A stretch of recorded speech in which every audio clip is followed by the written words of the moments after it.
A good mince pie is a joy at Christmas. There are various ones you can try. How about these? Hi, and welcome to day 5 of the Dark Christmas Tales Advent Calendar. This tale is called Mince Pies, written by Angela Blythe and read by the author. I was sick of Jean. Her cafe over the road was always packed and mine wasn't. I'd been here for nearly 10 years, and Jean had arrived 6 months ago one hot summer's day, with her granary-style counter, her inventive cuisine and her late-night opening hours. Slowly, she stole my clientele. I could see them bustling in there, hoping I didn't notice. I sent my friend Debbie across to investigate. I didn't want to seem like I was spying or worried, even though I was. Debbie said it was good. She wasn't going to lie. The apple pie was delicious, even addictive. In fact, people she spoke to inside the cafe agreed. Damn. It was close to Christmas, usually my busiest time. But cupcakes sat uneaten, and the soup grew a skin. I had to see what all the hype was about. It was time for me to find out for myself. One grey, rainy night, I shut my empty shop up, took a deep breath, and crossed the road to Jean's cafe. The place was packed. I nearly talked myself out of it, telling myself I wouldn't get a table, when I saw a couple get up from the table by the window and walk out. It got immediately cleared by one of Jean's staff, and the hefty tip they had left got taken. Now I had no excuse. I was embarrassed, I can tell you that. I knew Jean must have noticed me from the other side of the road if I'd noticed her. Luckily for me, she was nowhere to be seen. I took the table, ordered a coffee, and began to peruse the menu. I chose soup, carrot and coriander. It was served with a honey and seed mini loaf. I wouldn't have thought of that. Good on Jean. It was clear I needed to update my style. I had plans to go straight home and order some books online, see what other people were doing and see what I wasn't. Debbie had told me that Jean was famous for her mince pies. People were buying them by the dozen. I was quite full now, but decided to take 3 of them home with me. On the walk back home, I felt a mixture of dejection and excitement. I could certainly see why Jean's place was more popular than my establishment. With a few changes to my decor, I felt confident that I could match that. The style of food and presentation could be learned. For now, Jean was better. She had won the battle, but not the war. By the time I got home, I was so relieved that I had taken that huge step of going in and having a look. Giving my hard-earned money to Jean now seemed like an investment. I dropped the paper bag containing the mince pies onto my kitchen table and opened my laptop. After an hour, I had 8 books on the way to my house and another 2 on e-book. I could read those now. All the time, I could smell those mince pies, and my mouth watered.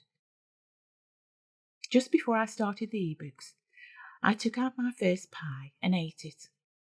I could understand why those people had told Debbie that they felt addicted, as I felt like I wanted to eat the next one straight away. This was weird. I didn't really have a sweet tooth. 1 mince pie a week would usually be enough for me, maybe even 1 per season. However, I felt disappointed that I had only bought 3. I would have to return tomorrow. Have to. I ate the second one.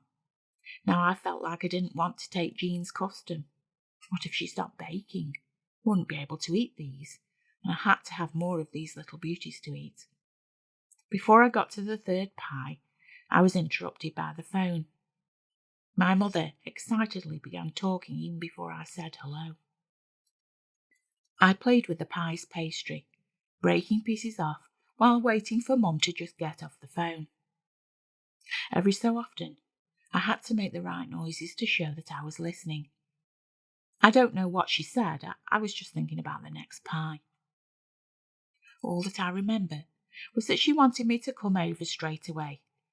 I said I would, but only for a short while. I had books to read.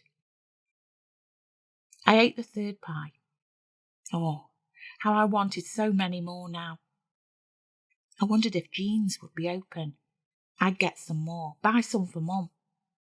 I hurriedly put my coat on and went back out into the rain. Jean's was shut. I could have cried. Looking back now, why didn't I think that feeling so emotional to find the close sign up was strange? There was a light on, way back in the kitchen. Jean must be prepping for the next day, putting more hours and effort in than me, obviously. She deserved her success. I went to Mum's. Her big news was that one of her neighbours, whose sister was in the retirement home, had said that there had been a massive fight in there. A fight between several 80-year-olds, and 2 had died. That the place was going to rack and ruin because over 15 of them had just upped and left, disappeared over the last few weeks to find another home, and this particular inhabitant was ready to go as well. I was distant, looking out at the rain, only half listening to Mum. "What do you think about that, then?" Mum asked. "I think they all need their meds upping," I replied. "No, lots weren't on meds at all. You're wrong. This is the best bit. It's a virus," Mum said. "What rubbish," I said. "It is. And they all caught it from that place, the new cafe that is stealing your business," Mum informed me. "What?" I asked. All of them had been there, the ones that had the fight. There was theft involved, apparently. Phyllis's sister has worked it out. It's some kind of anger virus. It's very out of character, apparently, Mum said. "Oh, that's strange. What about the ones that have gone to another home?" I asked. They had been too, the ones who had left, but she must have cleaned up that day and there was no virus. It's still funny, though, that the day after they were in the cafe, they went to this new home. They said it gave them the willies there, Mum said. "In the home?" I asked. "No, in the cafe, but the women didn't mention they were leaving, but the next day they were gone. Phyllis's sister doesn't know where this new home is, and I said to Phyllis, 'Your sister hasn't got plans to move, has she?' And Phyllis said, 'No,' Mum said. So they all go to the cafe, say it gives them the willies, and then they do a midnight flit?" I asked. "I don't think they did a flit. They went to another home. Strange, isn't it?" Mum asked. "How do you know?" I queried. "How do I know what?" Mum asked. "That they've gone to another home if they never mention it the previous day," I said. "Because they aren't there and they left a note saying so," Mum said. "Each one left a note saying that?" I asked. "Yes," she replied. "Fishy," I said. "So don't go in. I'm not. We'll end up mad. I'm going to tell everybody," Mum said. Mum was a little too late for a warning, as I had been and indulged. Up to yet, though, I wasn't suffering from any madness. Not as I could tell, anyway. "Yeah, I'll keep away from it. I've got to go," I said a little rudely. "Do you feel okay, love?" Mum asked. "No, Mum. I feel dizzy. It's been a long day," I said. "All right, you get home quick. Get a milky drink and go to bed," Mum kindly said. I didn't reply. I just shut the door behind me, only half thinking about what Mum had said. A virus? Even I knew viruses couldn't do that. I walked back to Jean's. It was still shut. Now the lights were off. Jean had gone home. It was about time I did too. There were books to read, plus I wanted to get to bed early. I needed to buy more pies from Jean's. It kept me awake that night. The taste of the juicy mincemeat, just the right mix of sweet citrus and spice, the buttery pastry. When I awoke, the pies were the first thing I thought about. I got ready quickly and rushed to my shop, Jean's wasn't open yet, but I'd make sure that I was her first customer. As it was, I wasn't the first. I saw a man enter the second that the assistant turned the sign from closed to open. I stood impatiently behind him, glancing back over to my unattended cafe, but as usual no one was there. The man in front of me placed a large order. 24 mince pies, 3 large apple pies, a lasagna, which was baked at home, and 6 enormous iced cupcakes. There was a sinking feeling in my stomach. What if there weren't any more mince pies? What happened then? At that moment, I hated that man. "Have you got any more mince pies?" I asked, the second that the man had taken his change. "Oh, yes. How many would you like?" the assistant asked. I hadn't thought of that. 12, please," I said. The assistant didn't blink an eye.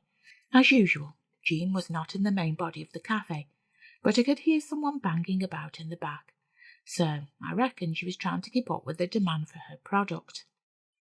I walked out of the shop. "Wait until you're back in the shop before you eat one. Wait until you're back in," I told myself. I didn't, though.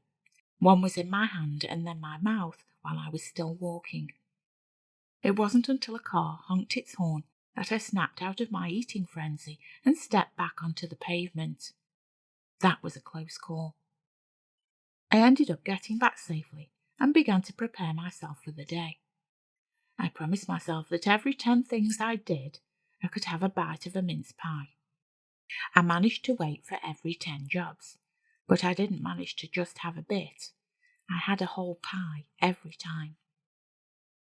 It was nearly lunchtime before I got my first customer. By then, all of my pies had been eaten. 12 pies. I was becoming a pig.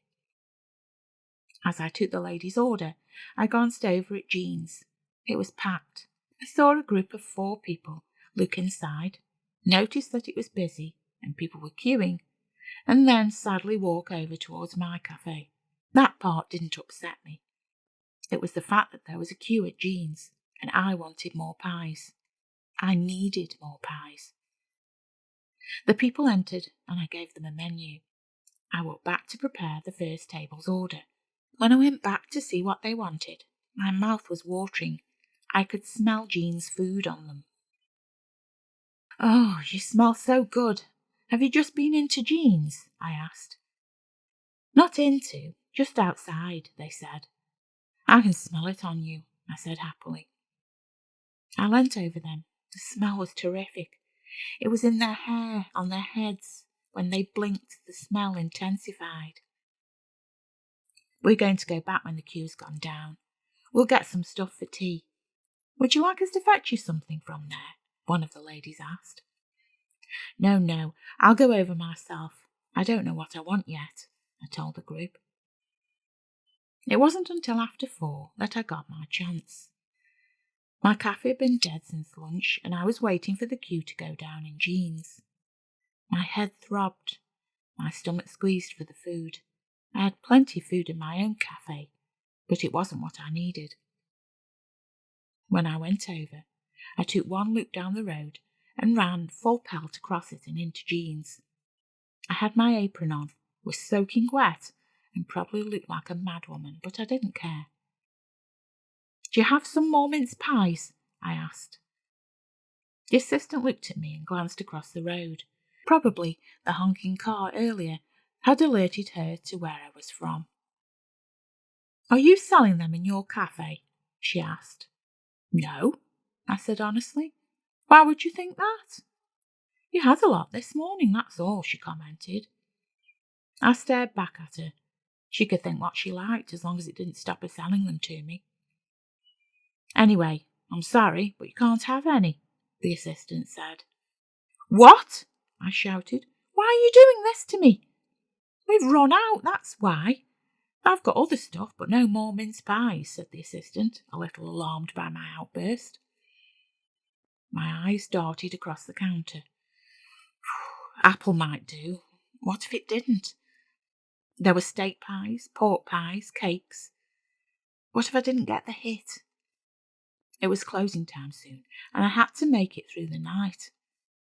My chest felt tight and I felt dizzy. I didn't know how I was going to make it until 9 a.m. tomorrow. I clutched the counter and tried to make it all stop while I decided. This was important. I was so close to the food. It smelled the same.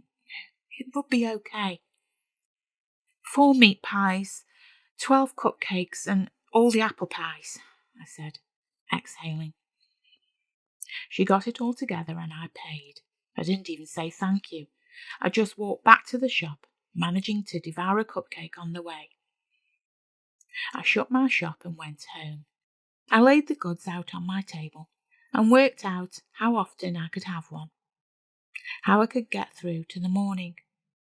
Somewhere deep in my brain, a part of me was saying that this wasn't normal, but I wasn't listening to that voice.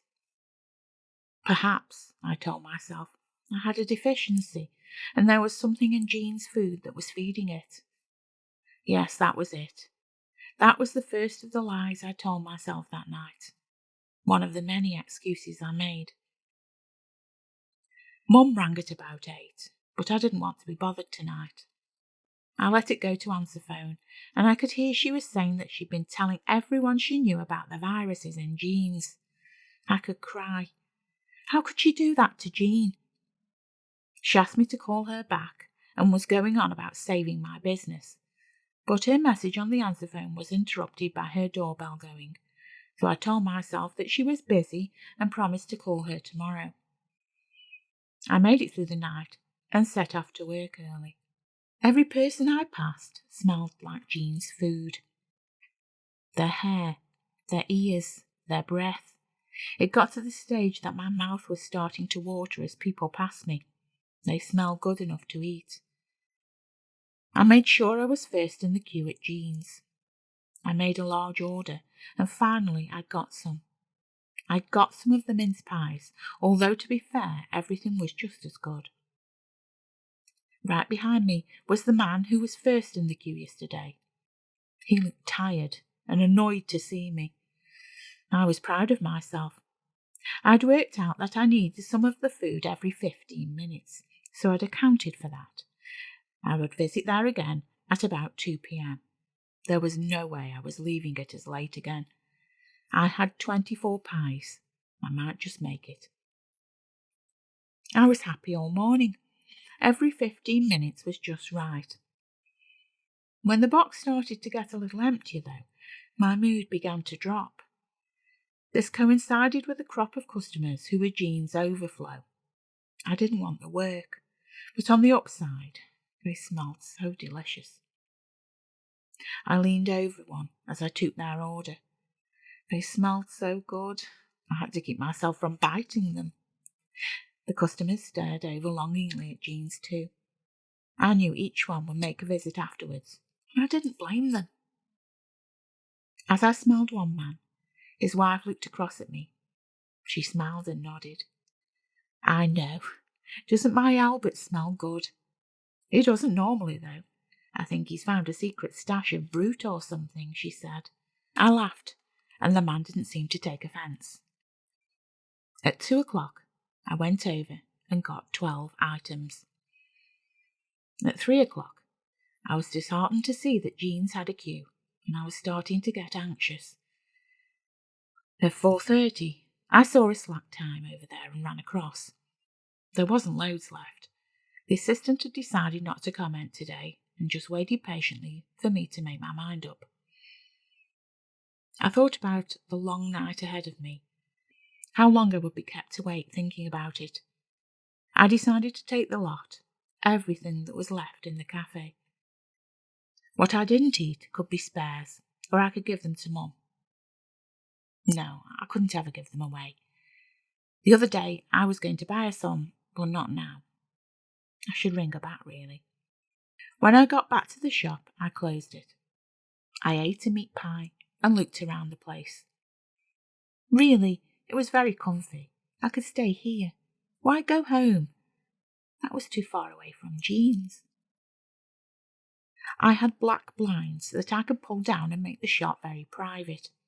I didn't use them very often, but tonight I would. I felt a lot calmer now that I wasn't going far. I laid the produce out on my tables.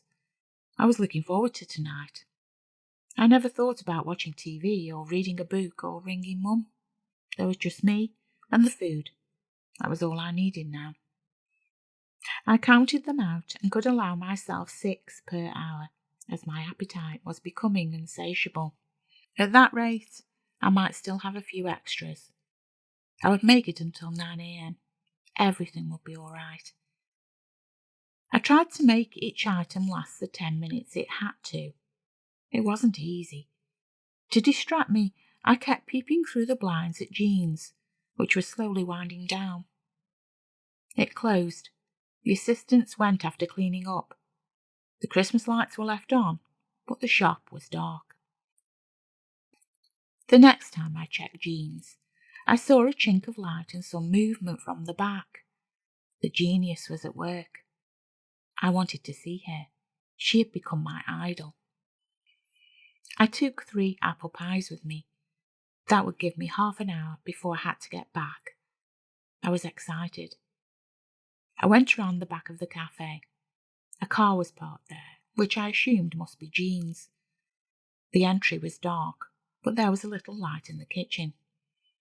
I opened the back gate, which led to the yard. There was Jean, hard at work, baking more delights for her lucky followers. I crept up to the window. By the light of the gas stove and Christmas lights, she busied herself. Jean moved away from where she was working, and I could see that she was making pastry. That was good news, because I needed some more of those pies tomorrow. Next to the pastry was a big bowl of what looked like cupcake batter. Jean was now at the hob area and stirring a pot. She lifted some up to taste, and I could see the fruit, peel, and spices. Jean even made her own mince. I'll give it to her. She gets 10 out of 10 for effort. Suddenly, she moved towards the back door. I darted into the shadows. I put my hands over my eyes and mouth. I don't know why. Jean flung open the door. The smells from the kitchen were fantastic. She walked down to her car, rustled around in the boot, and came back with a football-sized item in a bag. She shut the back door. Feeling safer, I moved back to the window. Jean was working back near the pastry, but was fiddling with the bag now. She picked up something at the side, which seemed to be a small ice cream scoop. Strange. This must be Jean's special ingredient, the one which no one could resist. She took a scoop of whatever was in there and stirred it into the cupcake batter. Aha! It was the secret ingredient. Jean took another scoop and moved over to the bubbling pot of mince. She plopped the lump in. I saw it drop from the scoop. It was greyish-white. Jean began to break it up with a fork and got to work stirring it in. I looked over at the bag by the pastry. I couldn't work out what was in it. All I could see was that it was sort of red and hairy, and it had a kind of lid that was folded back. It seemed to be a strange jar of some sort.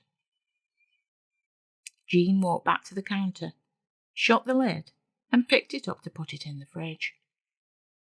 Jean smiled as she lifted the jar onto a plate. When she turned, I saw what the hairy red jar actually was. It was a head, and the folding lid was its scalp. The other thing about the head finally burst its way into my terror-struck mind. It was my mum's head. It was my mum's brain going into the pies for tomorrow. I gave a cry, my hands no longer on my mouth. Stumbling back, I knocked over the bin. Jean's head whipped around. She saw me. Jean's eyes were glowing red. Jean moved towards the door. That was A Dark Christmas Tale, written and read by Angela Blythe. I hope you enjoyed it. If you want to find out more about further stories in this series or my other work, please go to www.angelablythe.com.